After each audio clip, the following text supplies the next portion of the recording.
C'est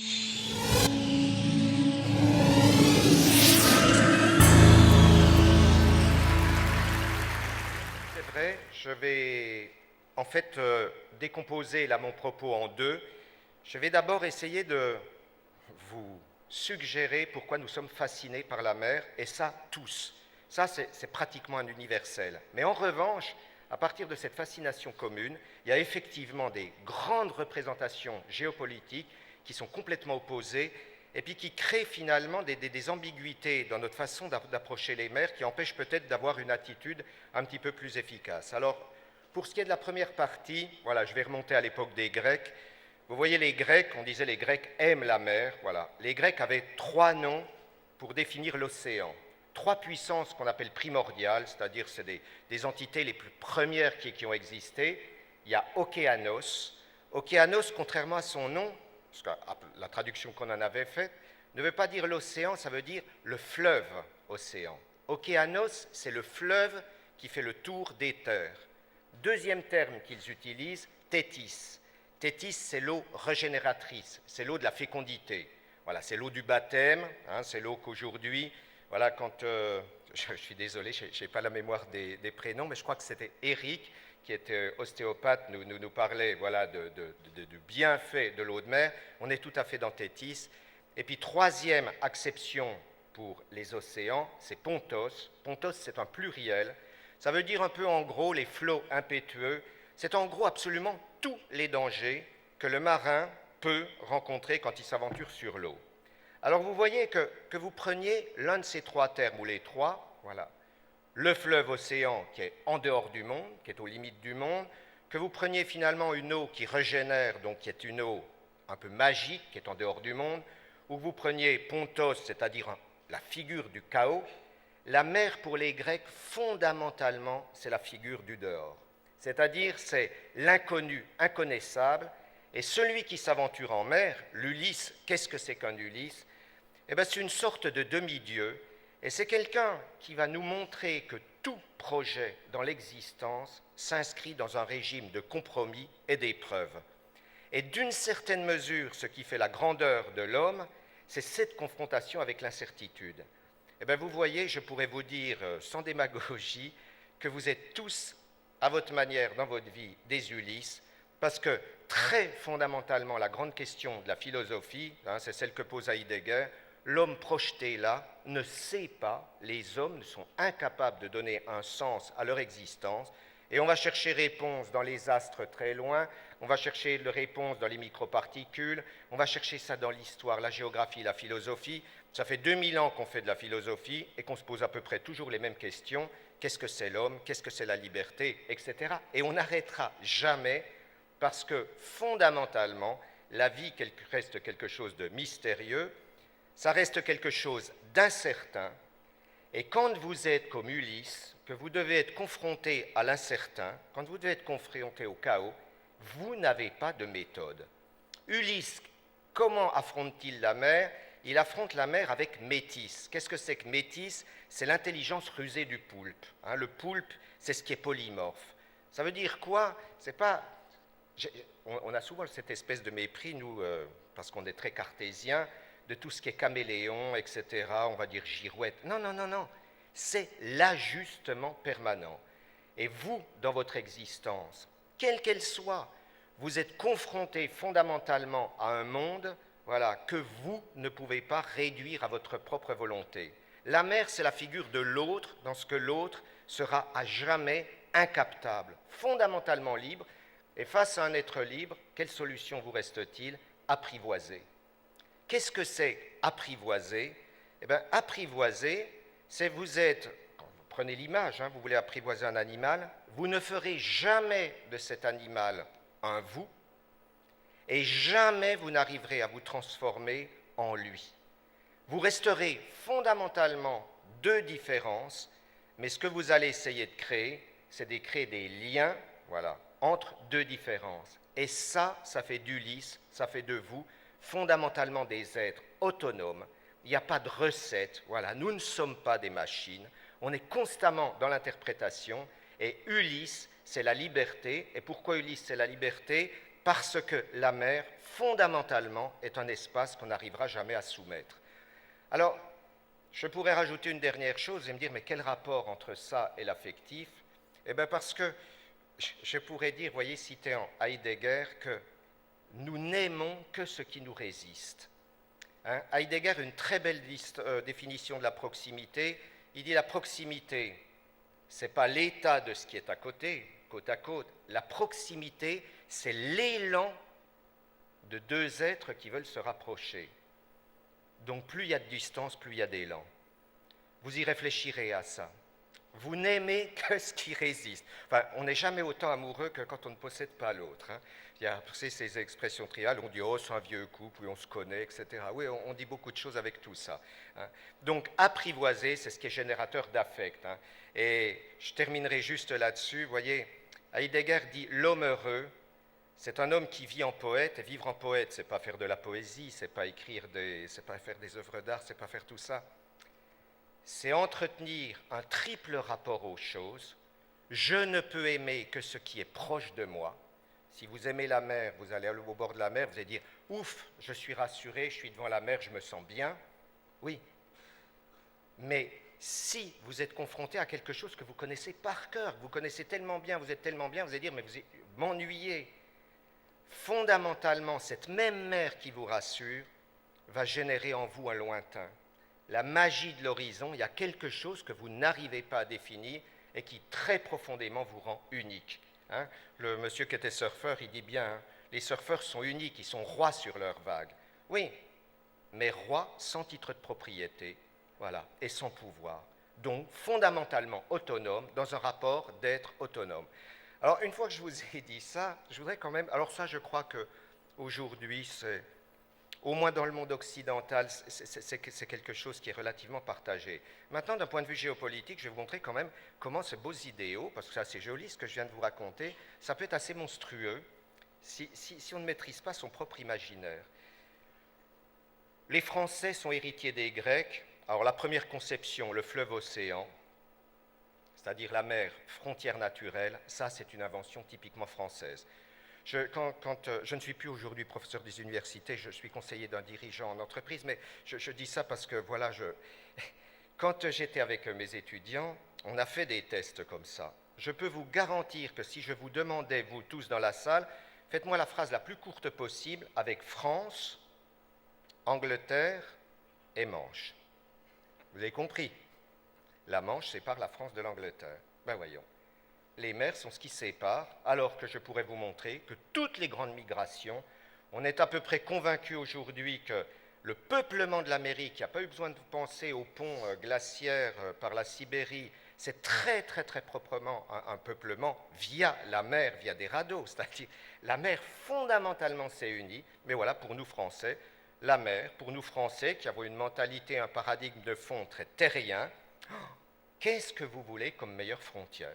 Frontières naturelles, alors vous prenez la France, on a des belles frontières naturelles, après les Pyrénées, hein, vous êtes bien placé pour savoir que les Pyrénées, ce n'est pas une vraie frontière, linguistiquement tout ce que vous voudrez, mais on a fait des Pyrénées une frontière, ce qui n'a pas été sans problème, après la Méditerranée une frontière, on a fait des Alpes une frontière, et après on est très embarrassé pour le nord, parce qu'on n'a plus rien pour border notre champ.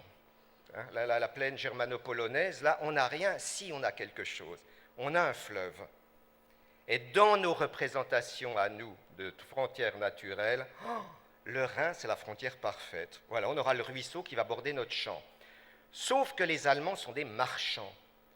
Et pour un marchand, un fleuve, fondamentalement, c'est une artère, c'est la vie. Hein, les Allemands ne vivent pas, ils vivent, je ne parle pas allemand, ils vivent am Rhein, sur le Rhin. On vit de part et d'autre d'un fleuve. Et ils ne peuvent absolument pas comprendre que les Français veuillent absolument se servir d'un fleuve qui est une artère de vie pour pouvoir faire une frontière. Il y aura quand même 3 guerres mondiales, enfin, une première guerre plus 2 guerres mondiales particulièrement sanglantes pour une histoire, je pourrais dire, de paradigme. Vous voyez, si je continuais sur cette France, Tétis, j'en ai parlé, le bain de mer, ben voilà, le bain de mer, c'est voilà, la thalasso, etc., l'eau régénératrice, je ne vais pas insister. Pontos, fondamentalement, la mer reste aujourd'hui l'espace d'aventure. Hein, j'ai traversé plusieurs fois des océans. En fait, il y a une géographie des vagues. Pour tous les gens, l'océan, c'est la tempête. Hein. Donc si vous traversez un océan et on vous dit alors, ça s'est passé comment? Ben, j'ai mis une voile, voilà, j'ai mis un phoque 2 riz, enfin peu importe. Je n'ai pas changé de voile pendant toute la traversée. Je peux vous dire que vous décevez profondément, ben voilà, parce qu'il n'y a pas d'aventure. L'aventure, c'est l'épreuve. Et si on veut regarder les mers en réalité, j'avais écrit un article il y a de ça quelques années qui s'appelait Géographie des vagues, mais vous avez des coins du monde, des océans où il n'y a jamais de tempête. Hein. La mer, c'est un milieu comme un autre, j'allais dire, c'est-à-dire qui est soumis aux mêmes lois. Vous avez une climatologie en mer, vous avez des reliefs sous-marins, vous avez des différences de température, de salinité. Eh bien, regardez les livres de géographie qu'on vous propose depuis que vous êtes tout petit. Regardez les atlas, regardez les cartes par informatique, les mers ont disparu. Elles ne sont pas nommées, elles ne figurent pas, ou quand elles figurent, c'est une espèce de tache bleue ou blanche sur laquelle on n'a rien à dire. Vous allez me dire, oui, mais on veut dire quoi? Au fond, on n'y vit pas, etc. Oui, mais je vous assure, dans les livres de géographie, on vous présente des détails sur des régions montagneuses, sur des régions de terre, extraordinairement fouillées, alors qu'on pourrait très bien dire, mais vous n'y allez jamais. Culturellement, nous avons évacué la mer, voilà, de notre champ de réflexion. Alors, bien sûr, ça fait les beaux... Bien sûr, quand on va en mer, hein, vous voyez la course au large, tout le surf, traverser les océans à la nage, en planche à voile, etc. Oui, ça fascine, parce qu'il y a réédition, finalement, du mythe d'Ulysse. Et je n'ai pas dit que c'est une mauvaise chose. Mais le problème que ça pose, c'est que vous voyez, Isabelle Autissier le dit bien, les Français tournent le dos à la mer. Je peux vous dire que j'ai milité pour ça, j'ai écrit un livre voilà, qui a été récompensé par l'Académie de Marine. Je ne dis absolument pas ça pour faire l'intéressant, c'est simplement pour vous dire que scientifiquement c'était validé. Eh bien, la France qui a absolument tous les atouts pour être une très grande puissance maritime. Vous voyez, si la France était la 3e puissance maritime du globe, qu'un lycéen a disserté dessus au bac, parce qu'il a ça comme sujet, ce sera un sujet de rêve. Il dirait c'est facile à expliquer, hein, parce qu'une bonne dissertation, c'est quand on a donné des causes, on reste très cartésien. Donc il dirait la France a 2 grandes façades maritimes. Ces façades maritimes, en plus de ça, sont en contact avec l'intérieur des terres par 3 fleuves navigables, le Rhône, la Seine, le Rhin. Voilà. Je pourrais vous dire que 80% des exportations mondiales passent par les mers. Je pourrais vous dire, même si les bateaux polluent, bien sûr que oui, attendez, dites-moi quelque chose qui ne pollue pas, ici, quelque chose d'humain qui ne pollue pas. Le commerce maritime est de très loin celui qui a le meilleur rendement en termes d'effet de serre. Je n'ai pas le temps là de vous sortir des tableaux, j'ai un peu perdu, mais c'est incomparablement moins coûteux en termes environnemental que les camions qui passent à côté de chez vous, là, la frontière, hein, vous connaissez, c'est assez souvent bouché, que je pourrais comparer par rapport à l'avion. Hein, les armateurs aimaient à dire à une époque que le coût écologique d'une tonne de blé à travers l'Atlantique est équivalent à une course de taxi entre 2 gares à Paris. Et pourtant, la France, à la louche, je ne sais plus où elle en est aujourd'hui, mais je crois que ça n'a pas beaucoup bougé, j'ai dû vérifier quand même avant de venir ici, la France est au 28e rang mondial pour les flottes, c'est-à-dire nous ne regardons pas la mer autrement que comme un espace sacré. Et je pourrais vous parler de la pêche, sujet que je connais moins bien, mais je peux vous dire, il ne fait pas bon d'être pêcheur français par rapport à pêcheur espagnol. Hein. Un universitaire espagnol me racontait, un incident de pêche qui fait un mort à la mer est la première information qu'on donne dans les journaux télévisés et qu'on donne dans les journaux d'une manière générale. Il y a une empathie pour la mer. Vous voyez, quand on a eu les RICA, je n'ai pas dit que c'était bien ce qui soit passé pour les RICA, mais vous voyez quand même une chose qui m'a un peu choqué, j'ai un fils qui est marin, voilà, c'est qu'il n'y a pas eu la moindre émotion quand même pour des hommes qui sont évacués dans une tempête. Hein. J'ai navigué sur des navires, pas que des voiliers. J'ai vécu un jour une tempête sur un navire scientifique avec des creux de 12 à 15 mètres. Voilà, ça a duré un peu plus d'1 semaine. je peux vous dire qu'on se sent très très très petit dans ce milieu.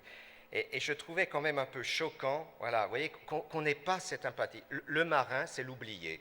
C'est encore comme ce que disait Platon, il y a 3 types d'hommes, les vivants, les morts et ceux qui sont en mer. Ma foi, ceux qui sont en mer, voilà, hein, oui, oui, mais vous voyez, voilà, je pourrais continuer de cette manière-là.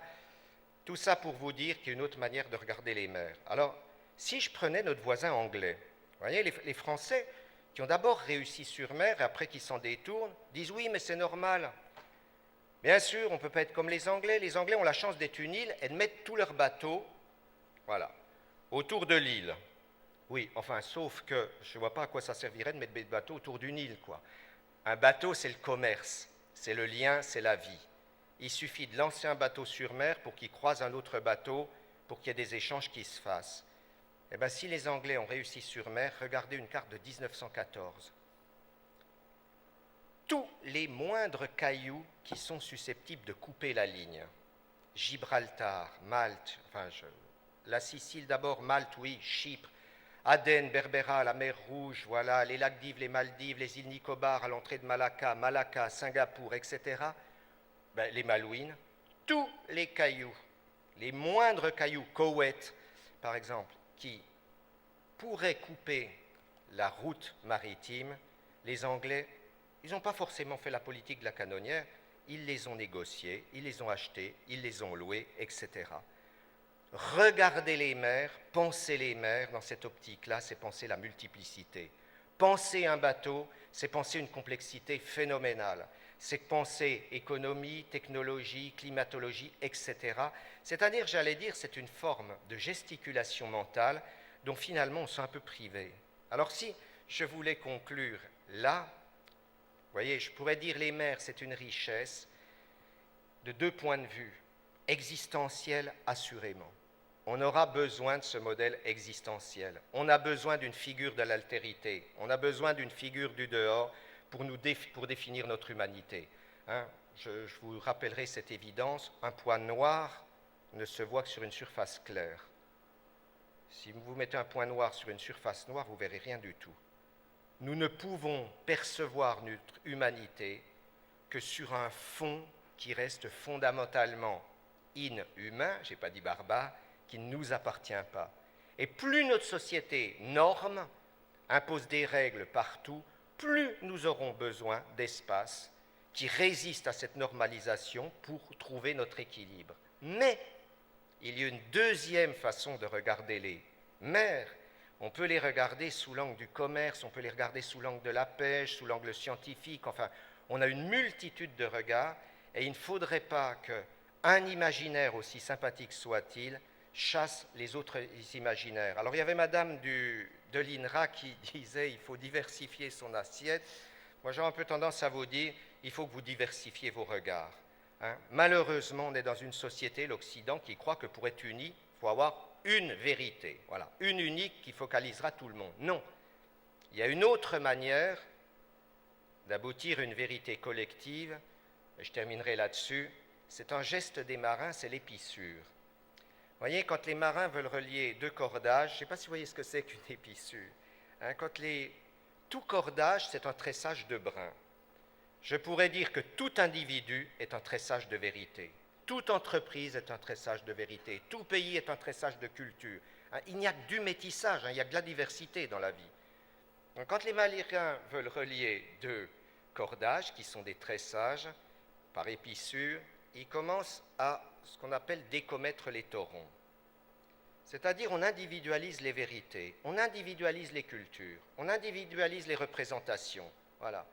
Et quand on en a 10 ici, on ne se pose pas la question de savoir laquelle est la meilleure, on va voter pour aligner toutes les autres vérités, voilà, au risque de contraindre et de faire perdre leur identité aux gens. Non. L'épissure, c'est l'art de tresser. Voilà. On va faire passer les brins les uns dans les autres, de telle sorte qu'ils restent différenciés, personne ne perd son identité, et ça reste fondamentalement solidaire et solide. 3 passages d'épissure, ça suffit déjà. Hein. On en fait 7 quand on veut faire des choses bien, mais 3, ça suffit déjà. Donc si vous voulez, ce que je voudrais dire d'un point de vue philosophique, c'est que vous voyez, les mers aujourd'hui, ça nous convoque à ce regard sur la multiplicité, voilà, la complexité. Et il y a une manière d'approcher ça. Il faut s'éloigner peut-être de notre raison, voilà, pour essayer d'adopter une autre forme d'intelligence, une intelligence de l'apprivoisement, une intelligence de l'ajustement. Voilà, je vous remercie.